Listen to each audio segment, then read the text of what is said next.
Mitos adalah kepercayaan turun-temurun dari para leluhur kita yang hingga kini masih hidup dan dipercaya oleh sebagian masyarakat. Konon, apabila kita melanggarnya, kelak kita akan mendapatkan sesuatu yang buruk. Meski tidak semuanya benar dan dapat dibuktikan, kenyataannya mitos-mitos tersebut terus dipercaya. Salah satu contohnya adalah mitos atau kepercayaan tentang pohon-pohon yang ada di Indonesia. Bagi orang luar negeri, mungkin pepohonan hanyalah sebagai bukti dari keanekaragaman hayati. Tetapi di Indonesia, pohon-pohon ini memiliki arti khusus. Apa sajakah itu?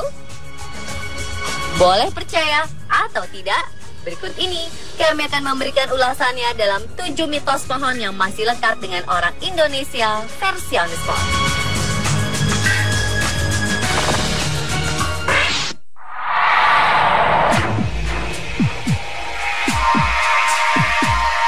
Hingga sekarang, mitos ini masih terdengar, khususnya di daerah pedesaan. Katanya, pohon beringin ini adalah rumahnya memedi makhluk-makhluk tak kasat sebangsa jin seperti genderuwo. Jika diamati, pohon beringin memiliki akar menggantung yang menambah kesan mistis. Konon katanya, jika kita mematahkan akar gantung pohon beringin, sengaja atau tidak, kita bisa mendadak sakit. Lantaran punya nilai klinik yang tinggi, orang-orang kemudian selalu menjaga agar pohon beringin tidak dikotori, apalagi jika ada yang ingin menebangnya. Mereka takut jika pohon beringin ditebang, dikotori, atau dirusak, maka penghuninya nanti akan marah dan mengganggu orang-orang yang telah melakukan hal tersebut. Mitosnya, barang siapa yang berani mengotori dan merusak pohon beringin, maka kita akan dilanda kesusahan sampai 7 turunan.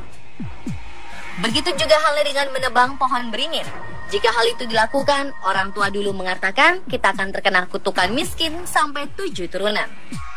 Alasan kenapa pohon ini dilarang untuk ditebang biasanya dikaitkan dengan kepercayaan kalau pohon beringin adalah tempatnya para lelembut tinggal.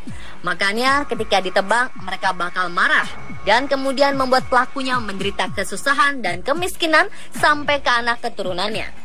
Ibaratnya, kalau ada orang di rumah kita yang berbuat seenaknya yang bikin kita tidak senang, pasti otomatis kita sebagai pemilik rumah akan marah besar dan hal-hal buruk akan terjadi. Benarkah demikian?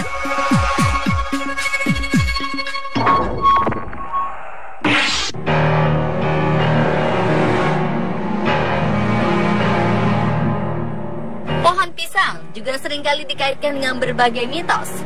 Biasanya orang akan langsung mengaitkannya dengan salah satu makhluk halus seperti pocong. Mungkin ada kesamaan bentuknya yang tegak lurus itu. Kita kerap mendengar larangan untuk menanam pohon pisang di halaman depan rumah. Mitosnya, kalau hal ini dilakukan, maka rumah tersebut akan selalu dinaungi energi-energi negatif. Selain itu, kita juga dianjurkan untuk segera menebang pohon pisang setelah memanen buahnya. Konon katanya, jika pohon pisang ini tidak ditebang setelah panen, maka akan mengalami kejadian-kejadian aneh, seperti akan ada yang meninggal di pohon tersebut.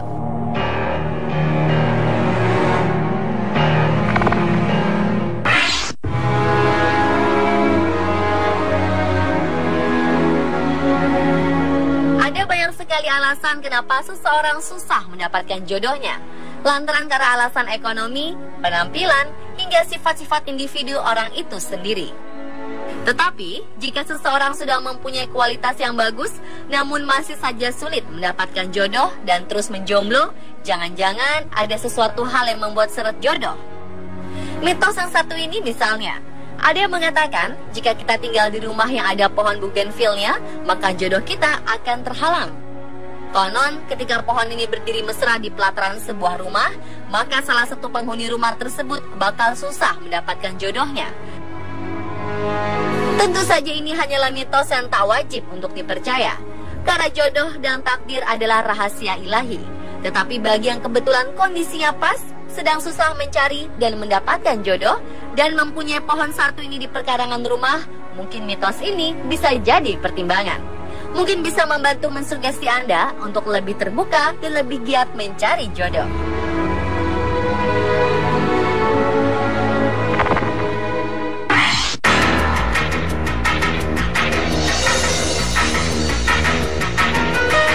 Sawah kecil sekarang memang sangat langka. Tetapi hingga kini masih ada pohon sawo kecik di halaman Kedaton, Keraton Surakarta. Sawo kecik disebut juga sebagai sawo Jawa.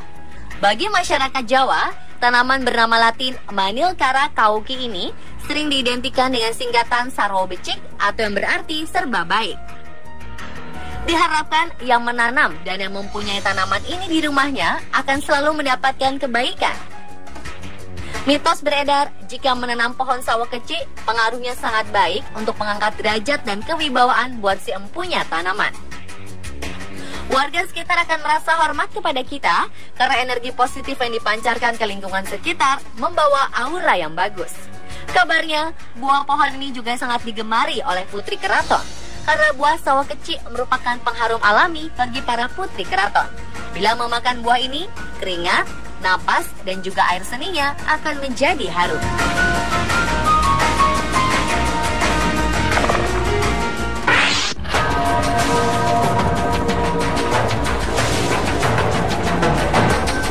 Bagi orang Indonesia, pohon bambu identik dengan berbagai mitos. Bambu sering diidentikan dengan rumahnya wewe gombel dan gendruwo, bahkan juga disukai oleh kuntilanak. Apalagi biasanya pohon bambu ini tumbuh bergerombol. Hal ini dipercaya membuat makhluk-makhluk tak kasat mata ini semakin suka. Konon, banyak orang yang sering melihat berbagai penampakan di balik rimbunnya bambu-bambu yang menjulang.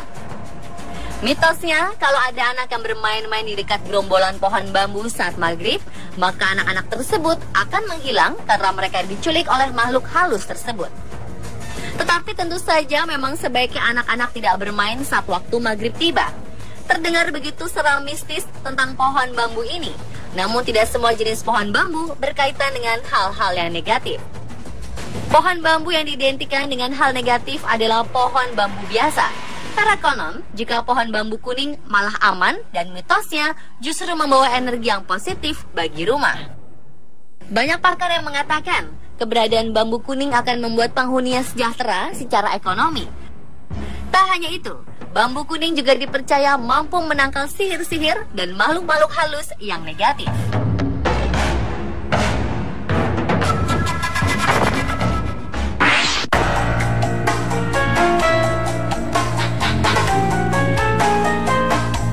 Mitos berikutnya mengagung di masyarakat adalah larangan untuk menanam pohon anggur di perkarangan rumah. Selain warnanya yang elok, sejatinya buah anggur sendiri lezat untuk dinikmati. Maka tak jarang beberapa orang menginginkan adanya tanaman anggur di perkarangan rumahnya. Namun mitos mengatakan kita harus berhati-hati dalam menanam anggur di perkarangan rumah. Khususnya bagi mereka yang berpenghasilan besar atau para pengusaha sukses. Karena konon jika menanam tanaman anggur ini bisa membuat bisnis menjadi bangkrut dan membuat rezeki menjadi seret. Bahkan konon katanya hal ini bisa menyebabkan kita kehilangan mata pencaharian.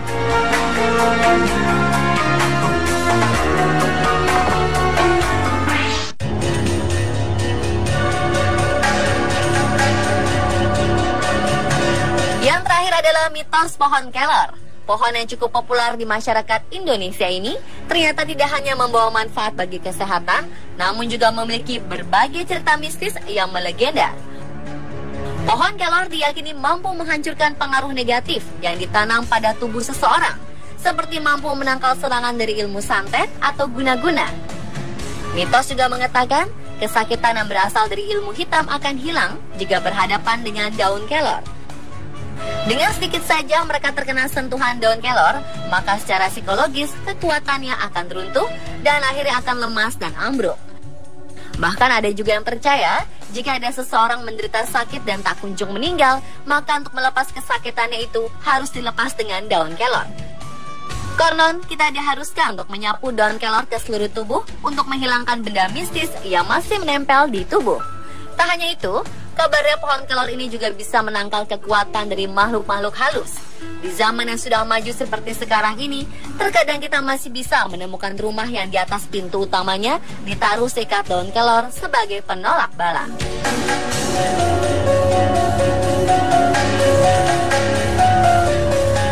Pemirsa, itulah 7 mitos pohon di Indonesia versi on the spot. Mitos-mitos yang ada memang sudah berkembang secara turun-temurun dan saling sambung menyambung antar generasi dan di luar dari akal logis manusia. Namanya juga mitos.